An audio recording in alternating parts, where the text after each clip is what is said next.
Well, good afternoon, everyone. My name is Tammy Wilson, and I am the director at the Sacramento County Office of Education and the project lead on the California Dyslexia Initiative. We are excited to have so many colleagues and friends from across the state join us in this learning opportunity. Welcome to the 23-24 CDI Expert Webinar Series. In this year's series, we're learning more about the International Dyslexia Association's updated graphic on structured literacy instruction and what educators need to know about the content and principles of a high-quality structured literacy approach grounded in the science of reading. For today's webinar, we're excited to feature the dynamic educator, Dr. Brandy Gatlin-Nash. To support our attendees, we've created a Padlet that will host the slides, as well as a webinar companion document that includes discussion prompts and additional resources so that you can further explore the webinar content on your own. The recording will be posted on our website about a week after the session. Next slide. The Sacramento County Office of Education is the project lead on the California Dyslexia Initiative. And one of our goals is to provide professional learning opportunities within the system of support and across California to build knowledge, skill, and capacity around teaching and supporting students who are at risk for reading struggles, including those with dyslexia. We're delighted to partner with Glean Education to deliver this expert webinar series. And we're really excited to partner specifically with Jessica Hammond, founder and CEO of Glean Education, who is leading the coordination of the efforts for this webinar series. I'll hand the mic over to Jessica. Next slide, please. Thank you, Tammy. We are thrilled to partner with SCOE and the California Dyslexia Initiative to coordinate this webinar series for the third year in a row. For those of you who may not know about us, we are Glean Education, and we partner with schools, districts, and states to deliver online training, school leader consulting, and web-based coaching. Our work aims to build educator knowledge of evidence-based literacy practices to improve student literacy outcomes. Next slide. This is the fifth in the series of webinars this year on structured literacy. If you haven't registered for them yet, we'll be popping links in the chat so that you can register for future ones. Please be sure not to miss them. Next slide, please. It is my pleasure tonight to welcome Dr. Brandy Gatlin-Nash. Brandy Gatlin-Nash is an assistant professor in the School of Education at the University of California, Irvine. She's an affiliated faculty in the Center for Creating Opportunities Through Education and the Department of Language Science in the School of Social Sciences. Her research explores relations between language and literacy among culturally and linguistically diverse students. She is a former K-12 special education teacher. Please help us welcome Dr. Brandy Gatlin-Nash.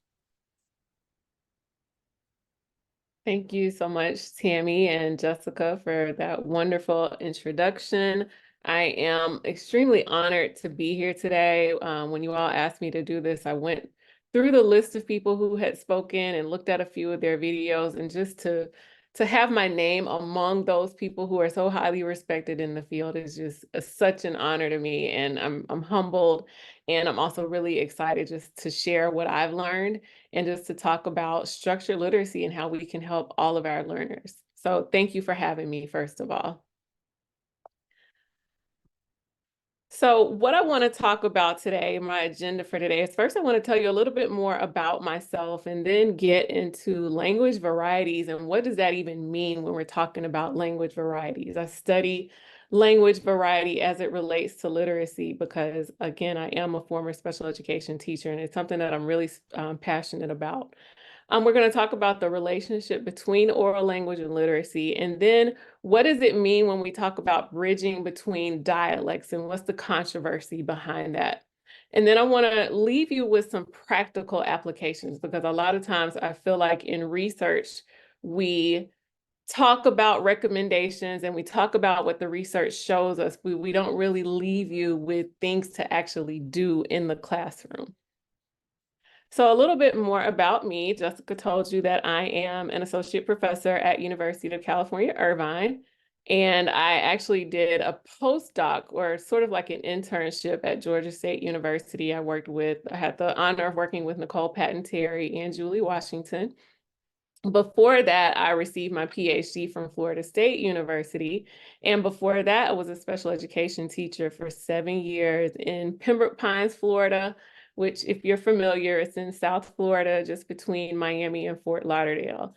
So many of my students were culturally and linguistically diverse. Many of them spoke English as their second language, and a lot of their parents actually didn't speak English themselves. So it was always interesting to me to see how we assess those students, how we decided on special education services for those students, and how we even communicated with their parents when we talked about best practices for that student or placement for that student.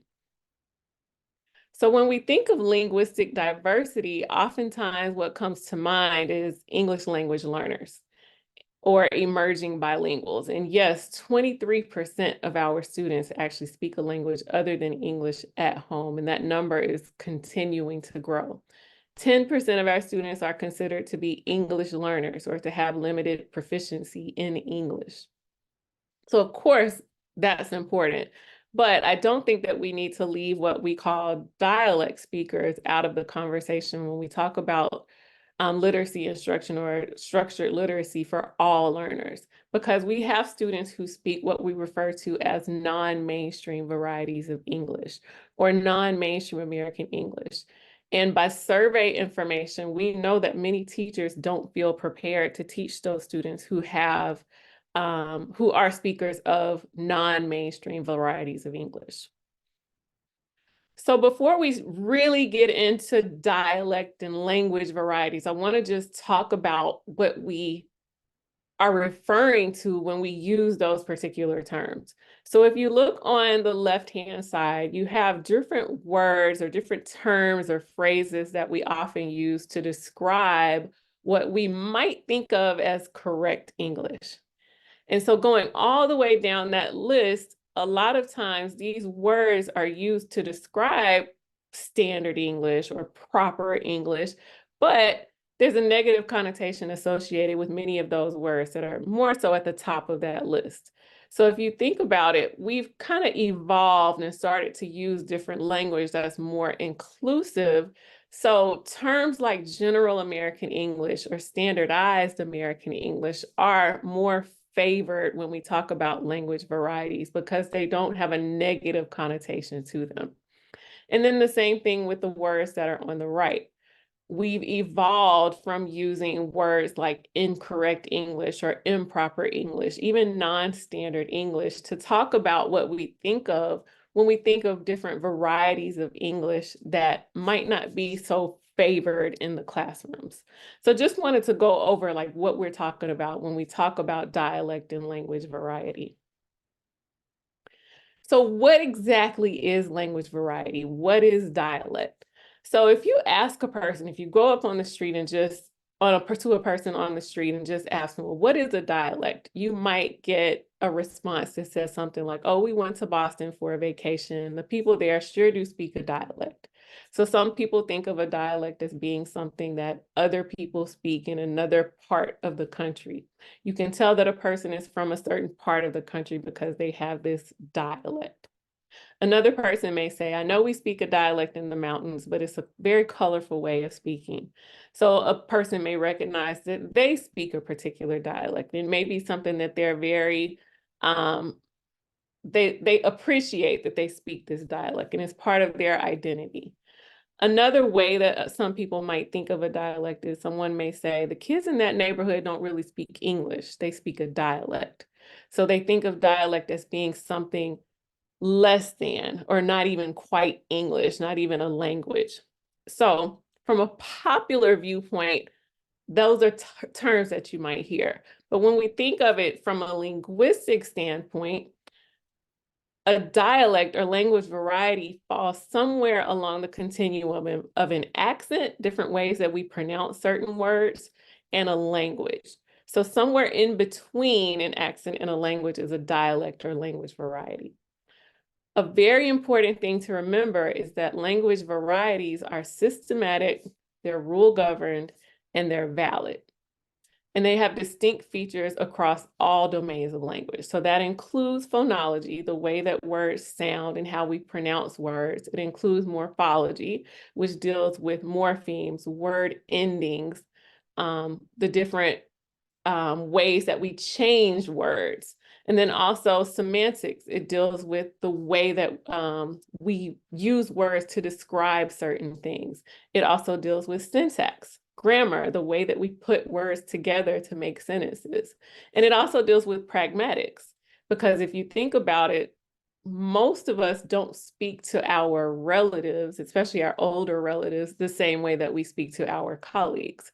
We change what we say and how we say it, and even why we say it, because it depends on context. So pragmatics is a part of language variety as well. A technical definition of a dialect or language variety from a linguistic standpoint is a neutral label to refer to any variety of a language that is shared by a group of speakers. So by that definition, what we think of as standard, or what I like to refer to as standardized English, a term that I learned from Ann Charity Hutley, who's at Stanford, standardized English is a dialect or variety of English in itself. However, it just happens to be that English is, or standardized English is associated with power in the United States and across the world. So from a linguistic standpoint, standardized English is not superior to any other language variety. It's just that standardized English is associated with power in our country. Okay, so really important point to talk about. So I wanted to make sure that I covered that first. So when we think about American English dialects, a lot of us are familiar with different regional dialects. So Southern American English or New York English. But then there are also social, ethnic, and racial dialects. Many of them are referred to as non-standard or non-mainstream. Many of them have a negative stigma associated with them as well. And some examples are Chicano or Latino English, and also African American English. And African American English, which I study, is one of the more well-known and widely studied varieties of English. It has gone by several different names. Negro English, Black English, a lot of you are familiar with the term Ebonics, which technically means ebony plus phonics, so it means Black language.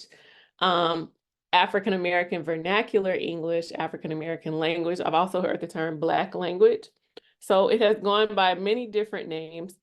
A big thing to remember is that it's rule-based, it's complex, it's systematic, it's not broken English, it's not bad grammar or slang. The features, we are usually categorized as being morphosyntactic at the word or sentence level, and phonological, which relates to variation in pronunciation of sounds. Then there's also semantic, which is variation in word meanings, and then also pragmatic. An example that I give a lot is you think about Southern American English, which overlaps with African American English a lot. When I grew up in Tennessee, I've lived in Georgia, I've lived in Florida, I've lived in California. Where I am is dependent on whether I say yes, ma'am, or no, ma'am. If I'm in the southern part of the United States, I say yes, ma'am, no, ma'am. But if I'm in California, I don't say it because a lot of people in California find it to be offensive. So pragmatics just deals with who you're talking to, what you say, the context of your speaking. So to quickly go over some different features of African American English, and just remembering that these features are variable and they're optional. So just because this person is speaking African American English doesn't mean that they're using these features all the time. But for instance, subject-verb agreement in African American English. Subject-verb agreement is not required in African American English, and third-person singular verbs may be unmarked. So for instance, they was eating cookies, Lisa don't like onions. Those are common examples that you might find in African American English. The double negative or multiple negatives, and this would be the use of more than one negative in a sentence. I don't have no homework. She ain't never been here before. The zero copula, the zero modal auxiliary. Again, common features, but as a person is speaking and putting together different sentences, these features kind of start to add up. You may see these features, like if you were to speak an entire paragraph, if you were to transcribe an entire paragraph that a person spoke, you might see more than one feature throughout that paragraph. More features. The habitual be, and this is actually one of the more misunderstood features of African American English, but it's actually one of my favorite. So this signifies an event that's taking place over time. So a lot of times when a person is maybe trying to imitate African American English or trying to sound like they're speaking African American English, they may say something like, she be walking down the street. Or they'll use be in the place of is, because a lot of times it does sound like that's what's happening, but it's more complicated than that. The habitual be signifies that an event is happening in over time and it's taking place over time. So someone is in the habit of doing something when you use the habitual be. So the example is, she be at church every Sunday. Not she is at church, she be at church every Sunday. So she's in the habit of being at church every Sunday. So it's a little more complicated than just taking the place of the word is. The preterite had to show that something happened in the past tense. The stress been is similar to that, but it's showing that something happened a long time ago, a while back. The completive done, double modals, and that is a common Southern American feature as well. The zero irregular past tense, zero past tense where the ed is not necessarily included. And a lot of times this happens when there is another past tense marker. So for instance, she jumped over the puddle yesterday. If I'm including the word yesterday, then it's understood that this is something that already happened. So I don't necessarily have to include that ed. I already opened my backpack. That word already is already signifying that something happened in the past, so I don't have to necessarily include that ed. The zero plural, the zero possessive. And again, you may notice that a lot of these features, although they are morphosyntactic because they're changing word endings and it deals with past tense and markers that show plural or possessive, a lot of times these are also phonological because it's missing that sound. So that way it becomes what we call sometimes the combination feature. It's phonological and it's morphosyntactic because by leaving off that S sound or the D sound, it becomes more morphemic because you're leaving off that the possessive or the plural. That sound denotes what the past tense or the plural. So it becomes a combination feature.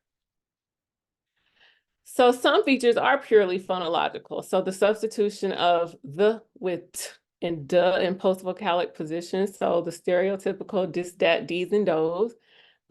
There might be pronounced as dare.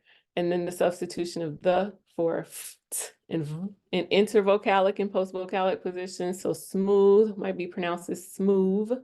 With as with or wit. There's consonant cluster reduction. There's single final consonant absence.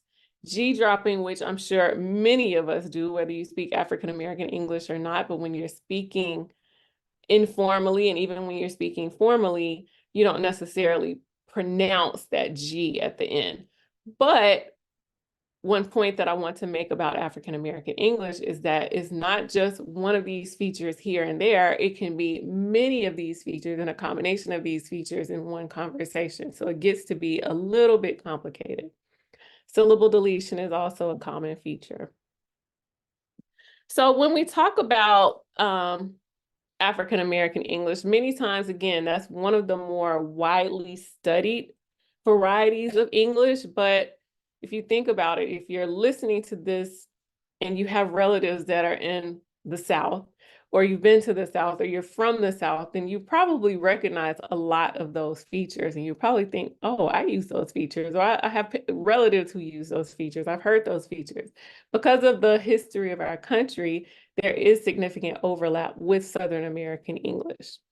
And then there are other non-mainstream varieties of English that also carry some of that socially stigmatized ideas behind it.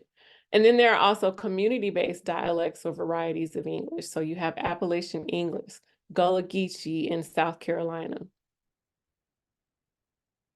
So why is this an issue? Isn't it interesting that our country has all of these different language varieties and that we have different languages? And doesn't it make us more interesting that we don't all speak exactly the same? So why is this all an issue? Well, as far as reading comprehension, many features of dialect or different language varieties don't map well onto English orthography. So for those students who speak with all of those different features that I just showed you, those students may have more trouble learning to read because of the cognitive load that is placed on them when they're trying to map words onto print. And then as far as writing, spoken language differences often transfer to written language tasks. We're going to talk about that more later. So what do we know from research, which is, of course, very important? We know that children who enter school with strong oral language skills tend to have less difficulty learning to read and write. And we know that academic trajectories begin very early. And those students who aren't learning or aren't reading by a certain grade, many times those children never learn to read proficiently. We also know that the ability to listen to and produce sounds plays an important role in the development of written language. And we also know that there are links between poverty, oral language ability, and spoken language variation. Many children who come from low-income backgrounds not only speak with a non-mainstream language variety, but many of them speak with a high density of a particular language variety. Also, those children many times have lower oral language skills, at least by ways that we measure them currently.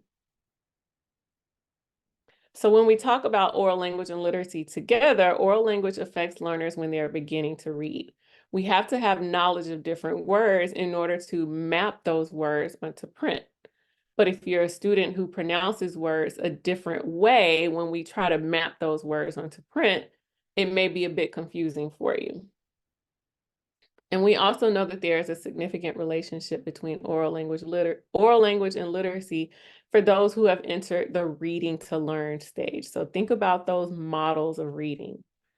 So probably the one that is most popular, that most people know, is the simple view of reading. And this states that reading comprehension is the product of two components: word recognition or decoding and language comprehension. And if one of those, either word recognition or language comprehension, no matter how high the other one is, if one is close to or equal to 0, then reading comprehension is going to be equal to 0 or very close to it. You can have perfect word recognition, but if your language comprehension isn't there, then reading comprehension is going to be low. You can have perfect language comprehension, but if you can't decode the words that are on paper, then reading comprehension is not going to be there. And we actually have some evidence that shows that language variation may be indirectly related to reading comprehension through those component skills. And that's a study that I need to get published. So I'm working on that currently. And then also, if you think about how the Scarboroughs wrote with these component skills, so it breaks down language comprehension and word recognition into subcomponent skills. So it breaks it down even further. So we can start thinking about what role does dialect play in background knowledge, in vocabulary, in language structure, in verbal reasoning, literacy knowledge. What role does it play in phonological awareness, decoding, sight recognition?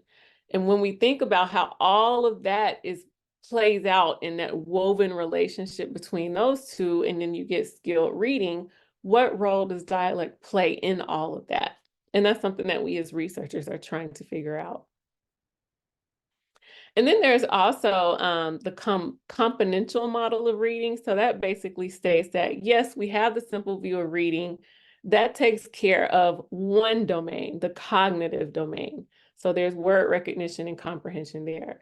But then there are also other domains that we need to think about. There's psychological components, and then there's also ecological components. And then dialect is one of those components under the ecological umbrella that also impacts reading comprehension. So this is another just theorized model of how we look at reading comprehension and what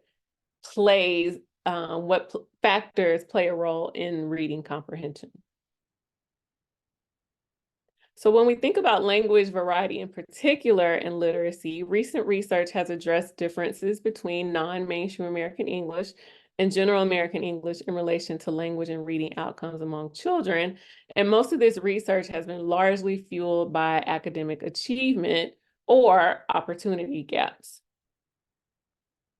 We also know from research that children who use a high frequency of non-mainstream dialect in their speech, those are the children who tend to have lower literacy scores than their peers who don't use non-mainstream dialect or who use it very little in their speech. But if you've taken any statistics class or if you know anything about research, we know that correlation does not necessarily equal causation. We can't say for sure that it is dialect that is causing those lower literacy scores.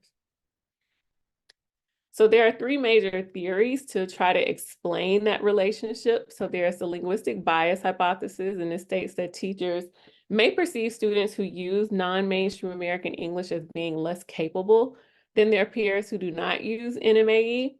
And so those teachers have lower expectations of those students, and those expectations in turn lead to lower outcomes among those students. That's one theory. And then there's the linguistic mismatch hypothesis. That theory states that there is a mismatch between the structures of non-mainstream American English and mainstream or general American English, which leads to an increased difficulty in learning to read and write. So this goes into that cognitive load, the mismatch between what is spoken and what is actually written in print. And then there's the linguistic flexibility hypothesis. And so this states that there are some students who actually are able to switch back and forth between non-mainstream American English and general or mainstream American English. And this theory says that those speakers who are able to switch back and forth easily, they have stronger metalinguistic awareness skills in general. And those students have stronger language skills and in turn have stronger reading skills. So this basically states that those students who are dialect shifting are the ones who have stronger metalinguistic awareness skills. So it's not necessarily that those students use a language variety or non-mainstream language variety, it's whether or not they're able to dialect shift. So in thinking about these theories, none of these theories has been disproven, but they also haven't been completely proven. So at the time, we think that it's not just one of these playing a role. It could be all three of them or a combination of all three of them leading to lower literacy scores among dialect speaking children. But then it's a little more complicated than that. You have all of those different theories playing apart, but then there's also concentrated neighborhood or school poverty. There's insufficient and inadequate school resources and instructional quality. There's institutionalized racism, political strife, and I'm sure there are others that I haven't noted here, but all of these factors should be taken into consideration when we're trying to explain that relationship.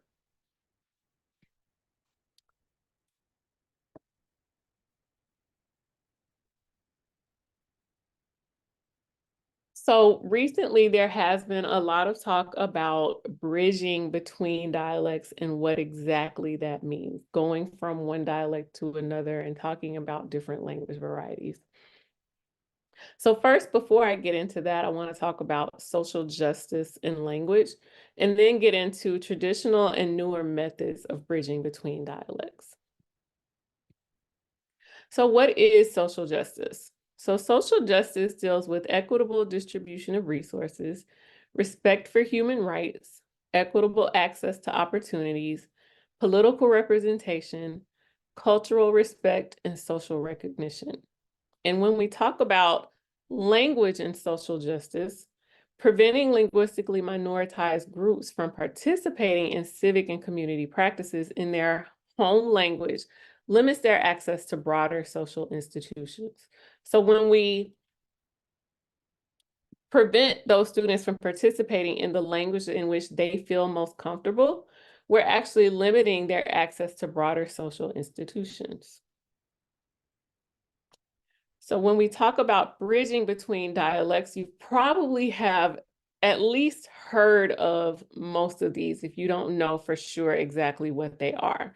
But these concepts of code switching, dialect shifting, code meshing, and translanguaging are all kind of different words that have been used to describe what we talk about when we talk about bridging between dialects. And they're different approaches to bridging between dialects. So code switching or code shifting, this is traditionally used to refer to switching between languages.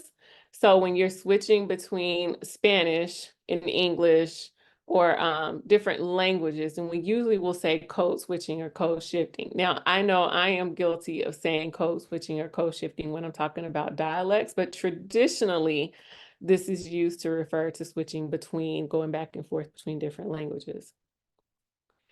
Dialect shifting is reducing or increasing the use of non-mainstream dialect features to adhere to another language variety. So this is the correct term when we're talking about going from non-mainstream American English to general or standardized American English, then we would use the term dialect shifting. So these are more traditional methods and ways that we've actually seen different programs in different classrooms and different what we would call intervention studies, even though I don't like to necessarily call these intervention studies, but traditionally these methods have been used. However, we're at a time now where we're sort of shifting away from teaching to shift. We're shifting from shifting. So while well-intentioned, explicitly teaching students to code switch or dialect shift, and particularly when you teach them when to do so, is problematic because it's masked by implicit bias that valorizes standardized English. So when you have programs that explicitly teach code switching, and particularly when you're telling them when they have to or when they should, then you're implicitly communicating that standardized English is superior to your home language variety or another language variety that you might use. So we're learning from the bilingual and multilingual world on the best ways to go about this and to the best ways to go about it, but also being inclusive and respectful of students' home languages. So code meshing is one approach. So this is in opposition of switching from one set of linguistic codes to the next, depending on the appropriate context. And this is an approach to writing and interpreting text that advocates for blending language codes in the classroom. And then there's also an approach called translanguaging. And this is the ability to move fluidly between language or language varieties and the pedagogical approach in which educators support this ability. So in translanguaging, students are encouraged to think in multiple languages or language varieties and use their home language as a vehicle to learn standardized English. So I'll be completely honest, I'm still learning a lot about code meshing and translanguaging because a lot of that work has been done in the multilingual world. But we are trying to learn from the work that has been done so that we can extend that to students who speak language varieties. And just a quick point, a lot of times we do box students as if they are completely different, but you do have students who are learning English as their second language, but they also speak African American English, or they also speak Southern American English, and they speak standardized American English. So you do have some students who are not only bilingual, then there would also be considered bilectal as well, or bidialectal as well, because they speak more than one dialect of English or language variety. So as far as practical applications are concerned, what does all of this mean for the classroom? So it's really important to first just understand how oral language and linguistic differences can be used as a catalyst to improve reading and writing outcomes of non-mainstream American English speakers. And one big first step is just recognizing our own implicit biases and learning more about systems of language. So being able to have conversations about phonological features, about morphosyntactic features, about semantics and pragmatics, being able to have those conversations conversation and learn about systems of language, but be able to recognize our own implicit biases and just have tough conversations. And then more specifically, in language arts classrooms, we can have explicit conversations about language variety.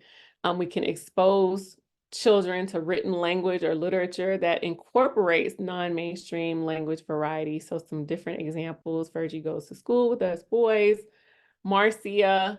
We can allow students to write in the language with which they are most comfortable. This is controversial because, again, do we allow those students to write in the language with which they're most comfortable and not address standardized English, or do we teach students that they have to write in standardized English? And this is something that we're still, grappling with. We want to be inclusive, but we also want to teach students and be able to write outside of the classroom. But it's really important, if you are in the language arts field, to recognize differences versus errors. So this is why it's important to know about those features and to be able to recognize them when you see them, so that you're not marking them as errors when they are in fact just indicative of that child's language variety. So in content areas in STEM, oftentimes these teachers are left out of the conversation. Educators are often students' first contact with formal STEM education. So those teachers need to be able to effectively teach students from cultural backgrounds that may or may not be similar to their own. However, professional development on issues of language and culture is often separate from professional development on issues related to STEM education. There are linguistic and cultural gaps in K through 12 STEM pedagogy and practice. Some practical strategies, though, are very similar to what we know from the multilingual world: increasing teacher wait time in class to allow for not only content reflection, but also for linguistic reflection. And also be mindful of the language and the terminology that we use when teaching. So those words like correct or incorrect, what message are you sending to a child when you tell them that the way that they are speaking is incorrect, or what they wrote is incorrect because it's not matching to what we think of as standardized English? So when we use words like correct, or even proper, improper, standard, and non-standard, we're sending a message that your community uses these words wrong. Your grandmother uses these words wrong. Your mother is speaking incorrectly. So we have to be very careful and mindful of the language and the terminology that we use when we're teaching. There are dialect awareness programs out there, and many of them are geared towards students who also have reading difficulties. So one that was studied a few years back was a study that was led by Lakeisha Johnson at Florida State at the Florida Center for Reading Research. And this is where tutors worked with students where they were explicitly taught about differences between home language and school language. The choice was still theirs, when to use each. So they weren't taught you have to use standardized English forms. They were just taught those differences. But they did see that the students who were in the group where they were explicitly taught those dialectal differences, they did use fewer dialect features in their writing. So students will catch on when you talk about those differences, but I think that the key is not teaching them that they have to, or that you have to do it in this particular context. And all of this leads to culturally responsive pedagogy. So culturally responsive pedagogy entails understanding and using the cultural characteristics, experiences, and perspectives of students from diverse backgrounds to help them connect to understand new content. And when considering the learning needs of students who are learning standardized English, attending to language use in the classroom is referred to as culturally and linguistically responsive practice.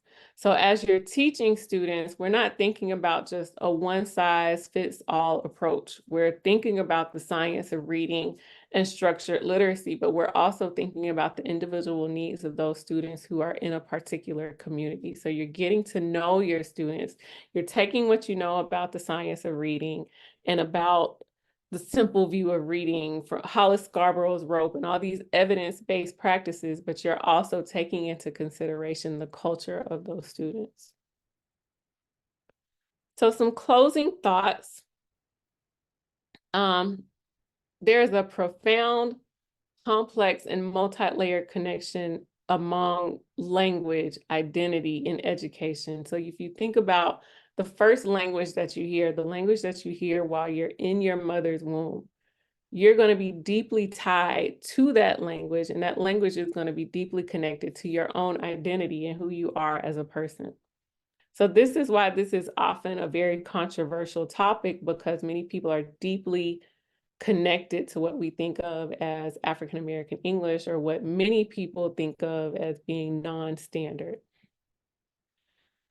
Culturally and linguistically supportive education incorporates perspectives and goals of the community. So again, not a one-size-fits-all approach. We're incorporating the perspectives and the goals of the community.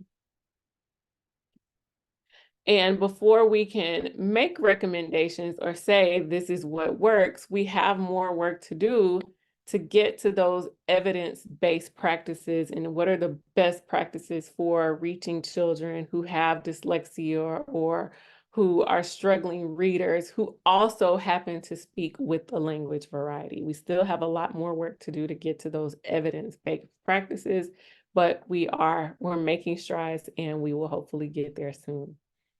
So thank you. Well, thank you so much, Dr. Gatlin-Nash. Thank you so much for that amazing presentation. And I just wanted to mention the companion document that we have created to accompany each webinar. So if you wouldn't mind just putting back the slide deck up, we can show Sure. everyone that, and we'll add a link in the chat. These companion documents includes prompts for discussion after attending the webinar and additional resources to further explore the webinar content. You can find the webinar documents and recordings at scoe.net/CA dyslexia. And then if you head to the next slide, we also wanted to give a little pitch to the Professional Learning Network that CDI is hosting in the spring. You can register in the link in the chat. There's some amazing presenters that will be there, and it's worth a visit. So we do have just a question or two that came through, and we have some time to ask that as well. If you all would fill out the, you could leave that up. Sorry, Dr. Okay. Nash. If you would leave that up, then we can have the survey link. It's also in the chat, but we can put it up as well. So the first question we have is actually about students with dyslexia. And the question was, what are some of the issues that may crop up when a student with dyslexia speaks a non-standard language variety and is working to translanguage or code mesh? Yeah, so I actually had this conversation earlier today. When I was going through my doctoral program, and actually one of the things that motivated me to get a PhD is a lot of talk was the overrepresentation of minorities in special education. And how do we best assess those children? Are we mistaking features of dialect and different features of language varieties for a learning disability or for dyslexia?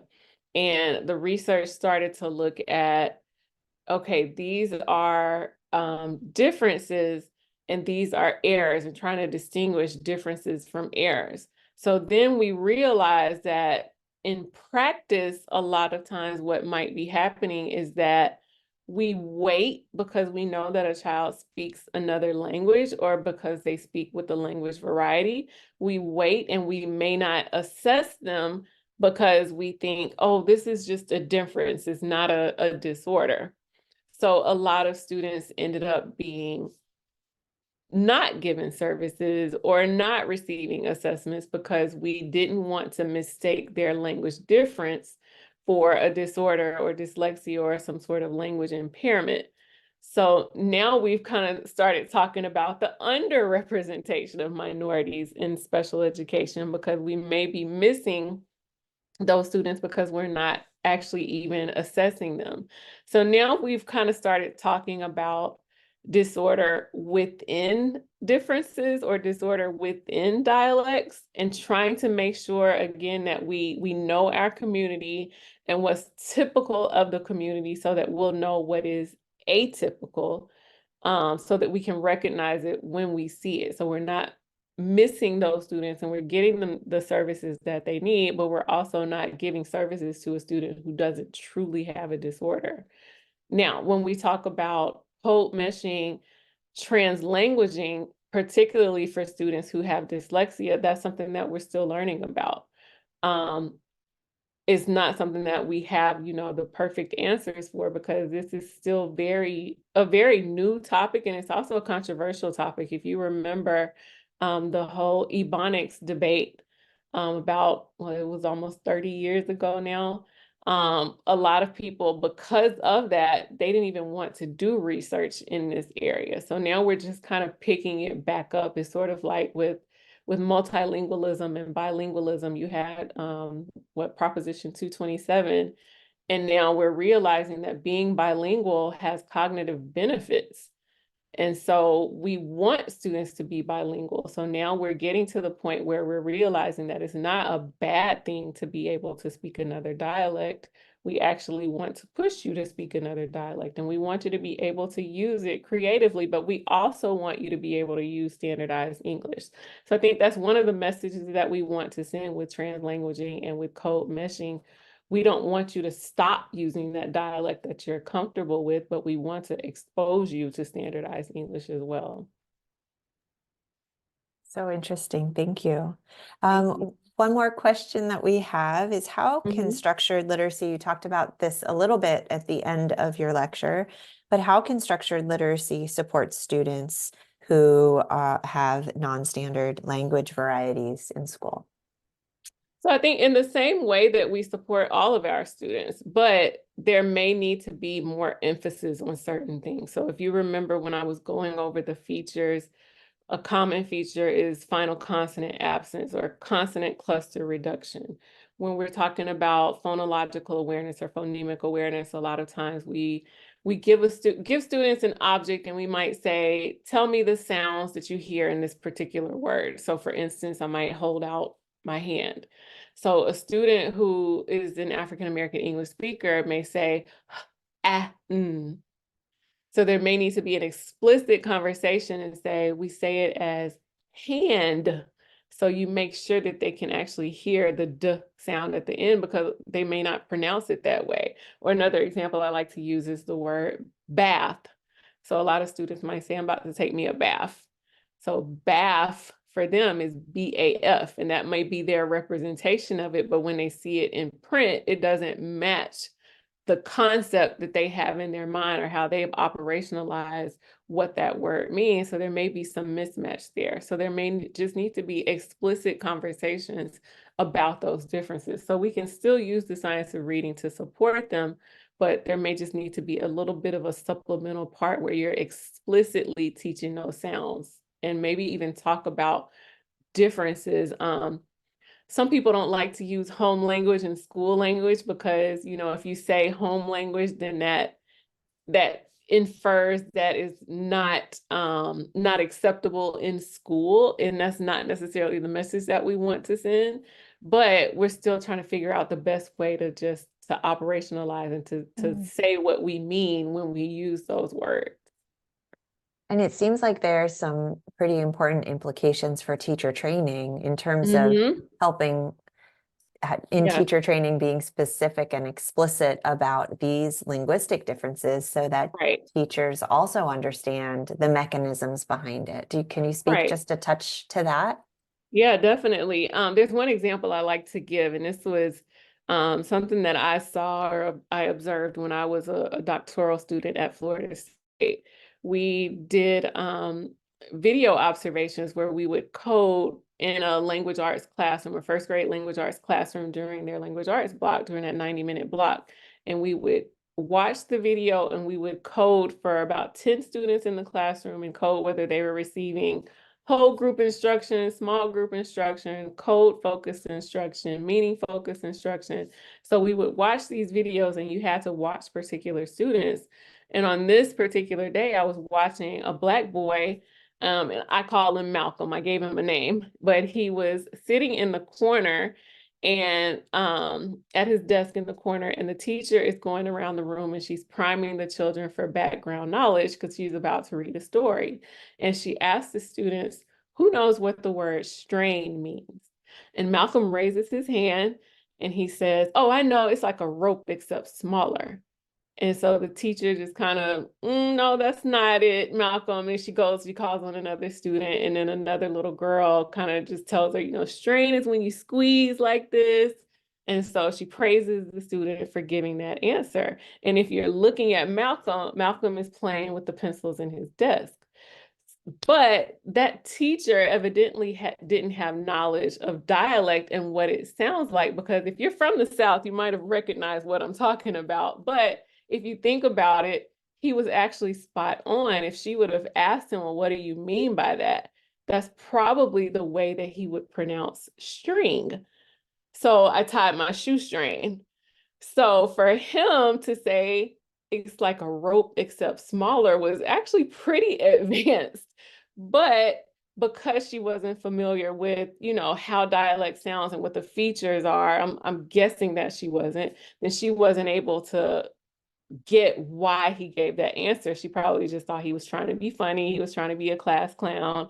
And she went on to another student. And if you're looking at Malcolm, Malcolm is playing with the pencils in his desk. He's not engaged.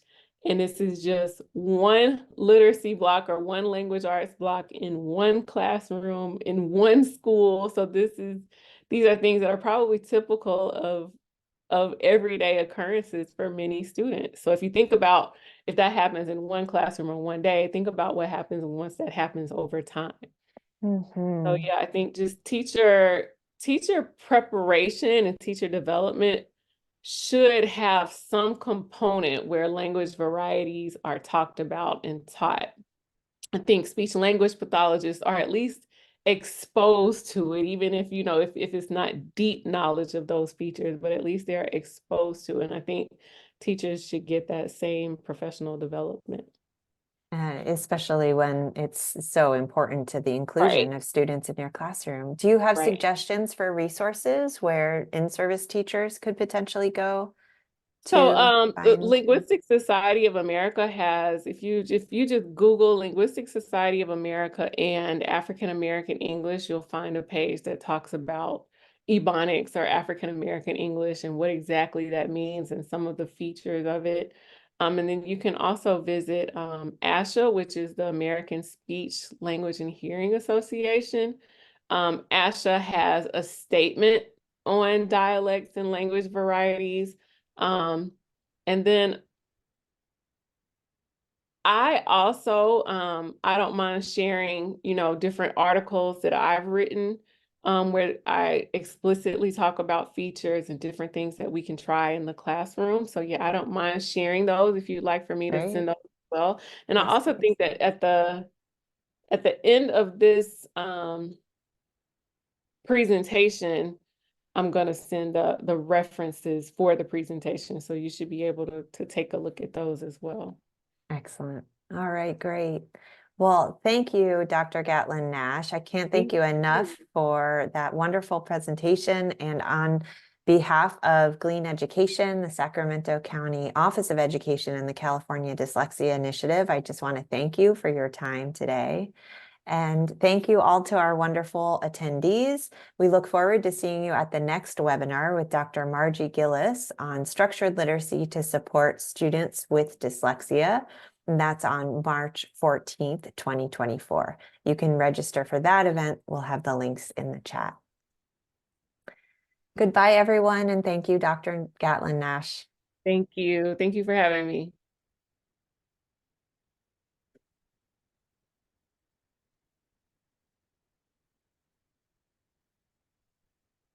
Thank you. Thank Goodbye, you. everyone. Talk soon. Bye. And Take we'll care. look for your references and we'll add it to our Padlet. So thank Got you. it. Thank right. you. Bye-bye. Bye.